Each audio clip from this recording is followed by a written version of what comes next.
Next up, we got a guy, he goes by the name of Tom Romero. You guys know Tom Romero? Tom Romero! Been performing on the West Coast for 20 years. Tom is a member of the Guitar Foundation of America and the Classical Mandolin Society of America. Tom has studied classical guitar with Richard Patterson and classical mandolin with Chris Aquavella, there we go. Tom currently performs with the Aurora Mandolin Orchestra, the Silver Strings Mandolin Ensemble, Cafe Acústico, Wentworth Romeo Duo Anchor Steam, and 3 Times Bad. Tom has written music for independent films, and I don't know if you guys know this, but he teaches music at Kehillah Jewish High School. Am I saying that right? Welcome, Tom Romero, to the stage, ladies and gentlemen.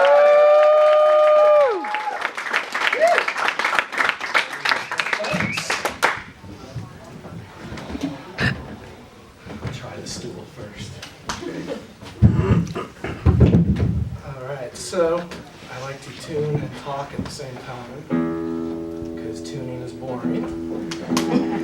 It's so nice to see so many familiar faces. It's like my senior recital at Long Beach State, where it's just my family that showed up. And other music students who were there because they have to write assignments.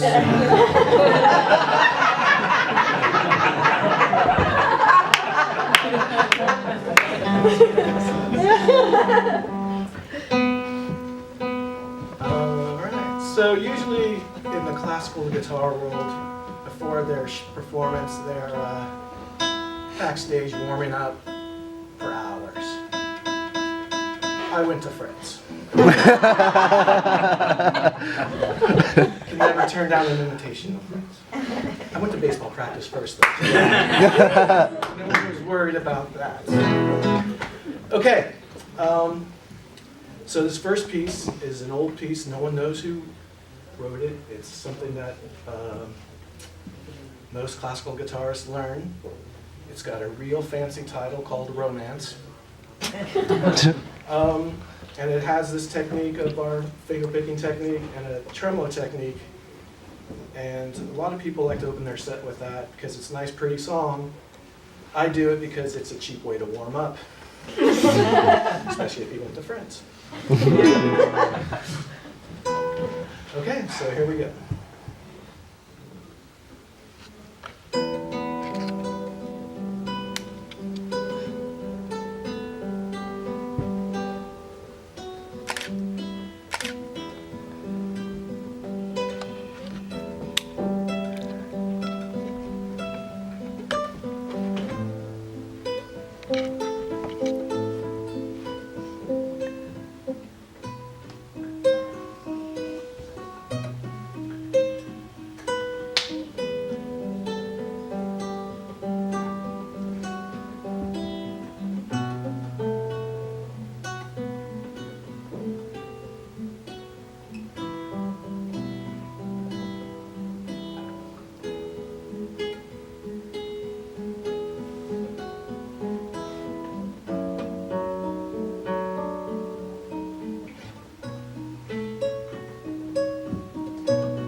This next piece is probably from one of the kings of classical guitar world, Francisco Tierra from Spain. It is called, my Spanish is bad, so anyone who speaks Spanish better than me, please don't snicker.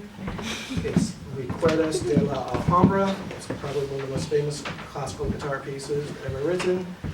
It's an impressionistic piece. It's about a old Moorish castle in Spain.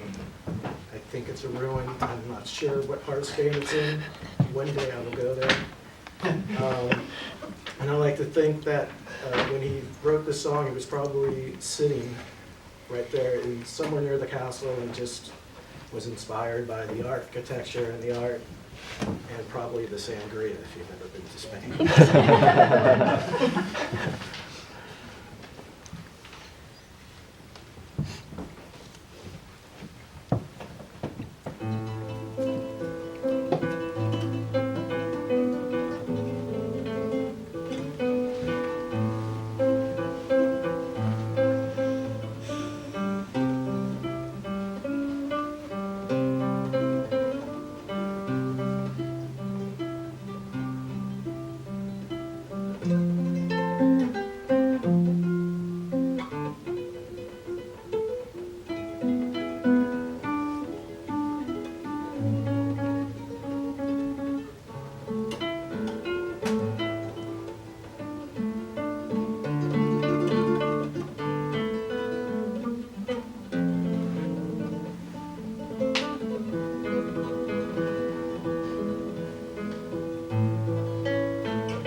Easier to carry on the plane than the guitar. And again, I have my tuning rack. So I started playing mandolin about 10, 11, maybe 12 years ago, sometime in my 30s. And it was kind of a time in my life where all the rock and roll shows were done because I was too old and it was getting too loud for me. And I was tired of pushing Marshall amps around, drum kits. And so the rock and roll life was over. The soundtrack to movies career never really took off. So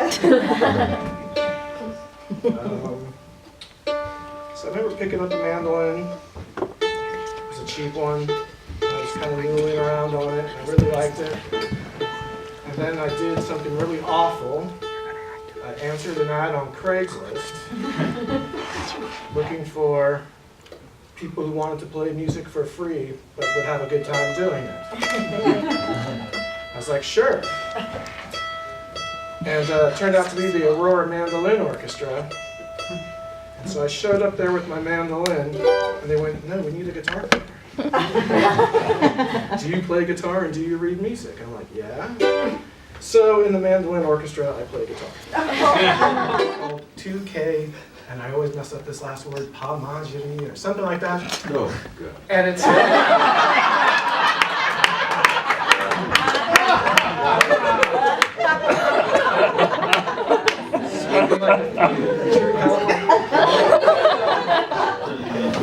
It's actually, if I said it right, it translates into "you who makes me cry." And it was the favorite song of my orchestra conductor and her husband, who passed away, and every time we play the song, it makes her cry. So I'm going to try to make her cry.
So this last one on mandolin I want to do, it's from a mandolin player who lived in San Francisco for many, many years. Apparently he was the teacher to most of the older folks in my mandolin orchestra. His name is Rudy Cipolla. He was from the Sunset District. I'm from the Sunset District. And this is one of his original compositions called Julia.